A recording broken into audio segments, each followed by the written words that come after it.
ಪ್ರಜಾಪ್ರಭುತ್ವದ ಕೆಆರ್ಎಸ್ ಪಕ್ಷದ ದೀಪೋತ್ಸವ ಕಾರ್ಯಕ್ರಮದ ಅಧ್ಯಕ್ಷತೆಯನ್ನು ವಹಿಸಿರುವಂತಹ ಕೆಆರ್ಎಸ್ ಪಕ್ಷದ SC/ST ಘಟಕದ ಅಧ್ಯಕ್ಷರಾಗಿರುವಂತಹ ಮಾಯಾ ಗಣೇಶ್ ಅವರೇ, ಕರ್ನಾಟಕ ರಾಷ್ಟ್ರ ಸಮಿತಿ ಪಕ್ಷದ ರಾಜ್ಯಾಧ್ಯಕ್ಷರಾಗಿರುವಂತಹ ದೀಪಕ್ CN ಅವರೇ ಮತ್ತು ಬೆಂಗಳೂರು ದಕ್ಷಿಣ ಜಿಲ್ಲಾ ಉಸ್ತುವಾರಿಯಾಗಿ ಈ ಕಾರ್ಯಕ್ರಮವನ್ನು ಆಯೋಜನೆ ಮಾಡೋದ್ರಲ್ಲಿ ಸಾಕಷ್ಟು ಶ್ರಮಿಸಿರುವಂತಹ ರಾಜ್ಯ ಪ್ರಧಾನ ಕಾರ್ಯದರ್ಶಿ ರಘುಪತಿ ಭಟ್ ಅವರೇ, ವೇದಿಕೆ ಮೇಲಿರುವಂತಹ ಮತ್ತಿತರ ಎಲ್ಲ ಬಂಧುಗಳೇ ಮತ್ತು ಇಲ್ಲಿ ನೆರೆದಿರುವಂತಹ ಕೆಆರ್ಎಸ್ ಪಕ್ಷದ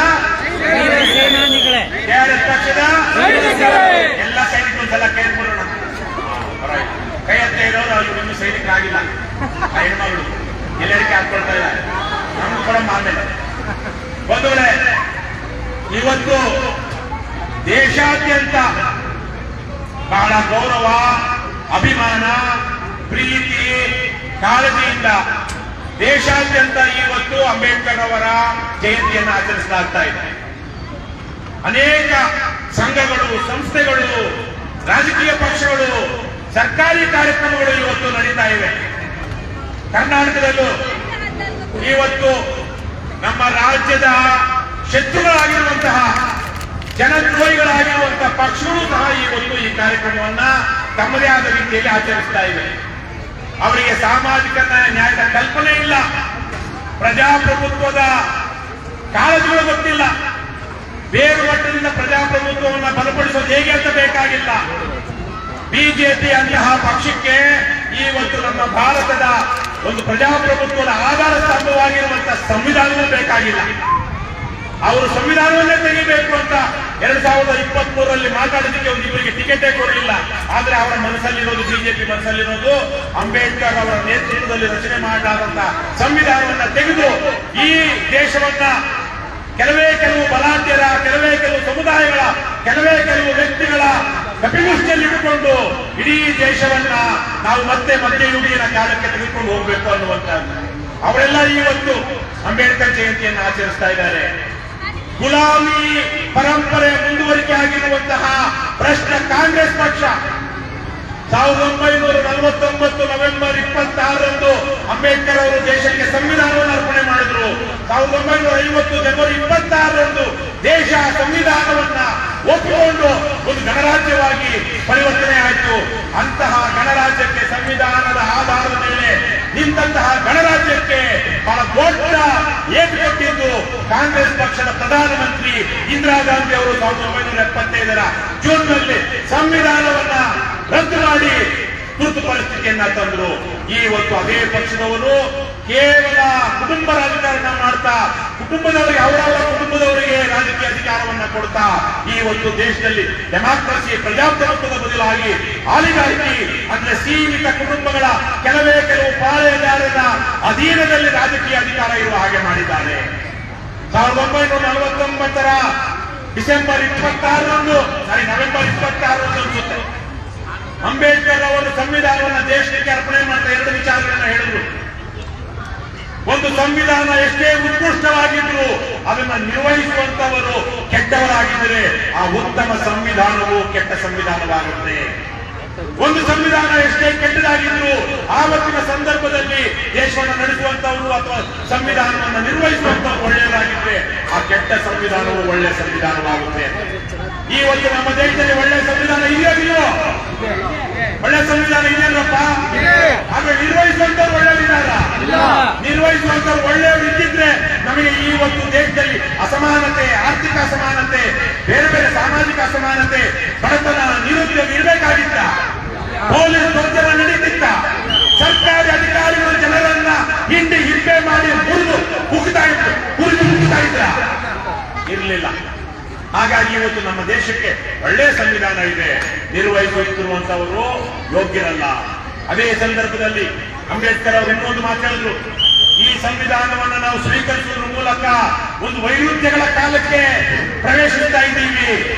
ಇವತ್ತು ನಮಗೆಲ್ಲರಿಗೂ, ಭಾರತದ ದೇಶವಾಸಿಗಳಿಗೆಲ್ಲರಿಗೂ, ಪ್ರಜೆಗಳಾದವರಿಗೆ ಒಂದು ಓಟು ಒಂದು ಹಕ್ಕು, ಒಬ್ಬ ವ್ಯಕ್ತಿ ಒಂದು ಓಟು ಒಂದು ಹಕ್ಕು ಅಂತ, 1 vote 1 value.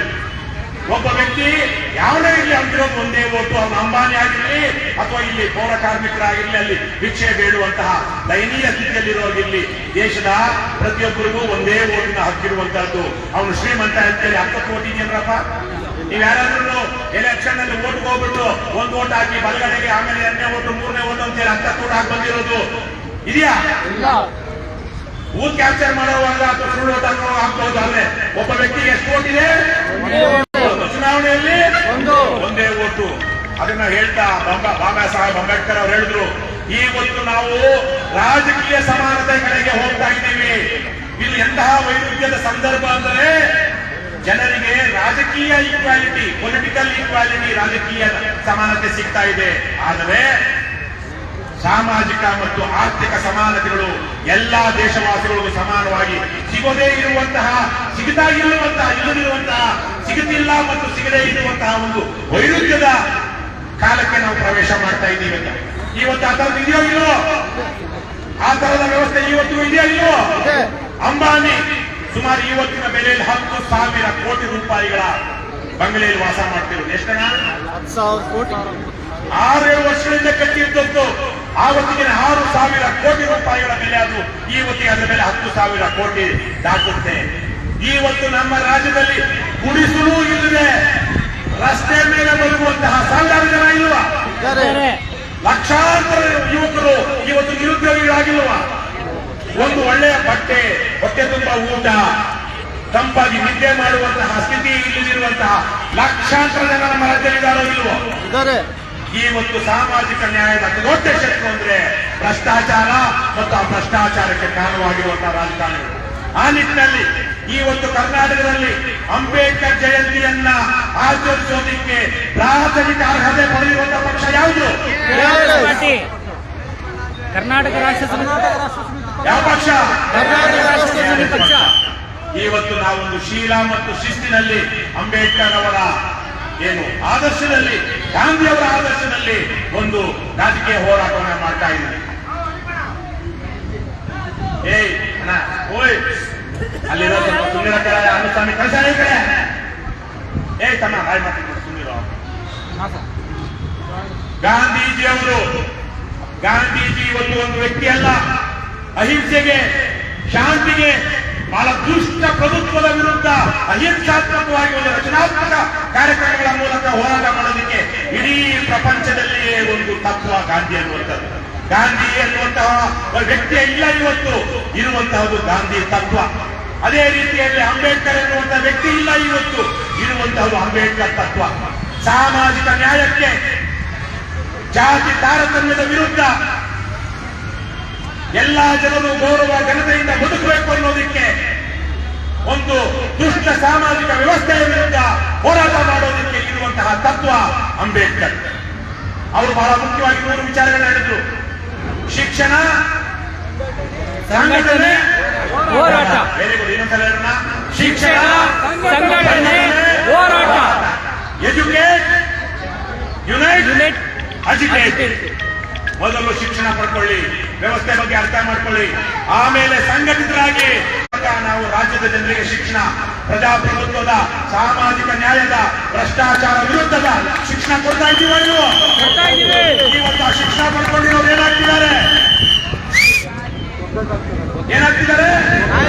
ಒಗ್ಗಟ್ಟಾಗ್ತಿದ್ದಾರೆ ಅಂದ್ರೆ ಸಂಘಟಿತರಾಗಿದ್ದೀವಿ. ಸಂಘ ಶಕ್ತಿ ಮುಂದಕ್ಕೆ ಏನಾಗುತ್ತೆ? ಹೋರಾಟ. ಸಿಂಹ ಶಕ್ತಿ ಆಗುತ್ತೆ. ಸಂಘ ಶಕ್ತಿ ಸಿಂಹ ಶಕ್ತಿ ಆಗುತ್ತೆ ಅಂದರೆ ಅದು ಹೋರಾಟಕ್ಕೆ. ಇವತ್ತು ನಾವು ಶಿಕ್ಷಣ ಪ್ರಾಥಮಿಕವಾದಂತಷ್ಟು ರಾಜಕೀಯ ಶಿಕ್ಷಣವನ್ನ ಪಡ್ಕೊಂಡಿದ್ದೀವಿ, ಸಂಘಟಿತರಾಗಿದ್ದೀವಿ, ಹೋರಾಟವೂ ಮಾಡ್ತಾ ಇದ್ದೀವಿ. ಭಯ ಪಡ್ತಾ ಇದ್ದಾರೆ, ಹೌದಾ ಇಲ್ವಾ? ಏನಣ್ಣ ಭಯ ಪಡ್ತಿದಾರೋ ಇಲ್ವಾ? ರಾಷ್ಟ್ರ ಅಧಿಕಾರಿಗಳು, ಸರ್ಕಾರಿ ಅಧಿಕಾರಿಗಳು ಪೊಲೀಸರ ಆದಿಯಾಗಿ ಜನರನ್ನ ಕೂಡಿಟ್ಕೊಂಡಿದ್ದಂತವ್ರು ಇವತ್ತು ಒಂದು ಯಾವ ಟಿ ಶರ್ಟ್ ನೋಡಿದ್ರೆ, ಯಾವ ಟಿ ಶರ್ಟ್ ನೋಡಿದ್ರೆ, ಹಳದಿ ಕೆಂಪು ಇರುವಂತ ಟಿ ಶರ್ಟ್ ನೋಡಿದ್ರೆ ಇವತ್ತು ಅವರಿಗೆ ಪಾಪ ಪ್ರಜ್ಞೆ ಬರುತ್ತೆ, ಪಾಪ ಪ್ರಜ್ಞೆ ಜೊತೆಗೆ ಭಯ ಮೂಡುತ್ತೆ. ಕರ್ನಾಟಕ ರಾಷ್ಟ್ರ ಸಮಿತಿ ಪಕ್ಷ ಮಾತ್ರ ಇವತ್ತು ಸಮಾಜದ ದಲಿತ, ದಮನಿತ ವರ್ಗದವರನ್ನ, ಸಮಾಜದಲ್ಲಿ ಜಾತಿ ಮತ ಕುಲ ಅನ್ನದೆ ವಿವಿಧ ವರ್ಗಗಳಲ್ಲಿರುವಂತಹ ದಮನಿತರಿಗೆ ಒಂದು ರಾಜಕೀಯ ವೇದಿಕೆಯನ್ನ ಕರ್ನಾಟಕದಲ್ಲಿ ಕೊಟ್ಟಿರುವಂತಹ ಪಕ್ಷ KRS ಪಾರ್ಟಿ. KRS ಪಕ್ಷ. ಹಾಗಾಗಿ ನಮ್ಮ ರಾಜ್ಯದಲ್ಲಿ ಇವತ್ತು ಅಂಬೇಡ್ಕರ್ ಜಯಂತಿಯನ್ನ ಗೌರವ ಘನತೆ ಅರ್ಹತೆಯಿಂದ ಆಚರಿಸೋದಿಕ್ಕೆ ಅರ್ಹತೆ ಇರುವಂತಹ ಏಕೈಕ ಪಕ್ಷ ಕರ್ನಾಟಕ ರಾಷ್ಟ್ರ ಸಮಿತಿ ಪಕ್ಷ. ಈ ನಿಟ್ಟಿನಲ್ಲಿ ಈಗಾಗಲೇ ನಮ್ಮ ಪಕ್ಷದಲ್ಲಿ ಬೇರೆ ಯಾವುದೇ ಪಕ್ಷದಲ್ಲಿ ಇಲ್ಲದಿರುವಂತಹ ಸಾಮಾಜಿಕ ಪ್ರಾತಿನಿಧ್ಯ ವಿವಿಧ ಜನ ಕೋಮು ವರ್ಗಗಳಿಗೆ ನಮ್ಮ ಪಕ್ಷದ ರಾಜ್ಯ ಸಮಿತಿಯಲ್ಲಿ ವಿವಿಧ ಜಿಲ್ಲಾ ಸಮಿತಿಯಲ್ಲಿ ಸಿಕ್ಕಿದೆ. ಇಲ್ಲಿ ಯಾವುದೇ ತಾರತಮ್ಯ ಇಲ್ಲ. ಅಲ್ಲಲ್ಲಿ ಕೆಲವೊಂದು ಹುಳುಗಳು ವಿಷ ಜಂತುಗಳು ಎಲ್ಲಾ ಕಡೆಗೂ ಬರ್ತಾರೆ. ನಮ್ಮ ಪಕ್ಷದಲ್ಲೂ ಕಾಲಕ್ಕೆ ಬರ್ತಾ ಇದ್ದಾರೆ, ಅವರನ್ನು ನಾವು ತಲುಪಿಸ್ತಾನೆ ಇದ್ದೀವಿ.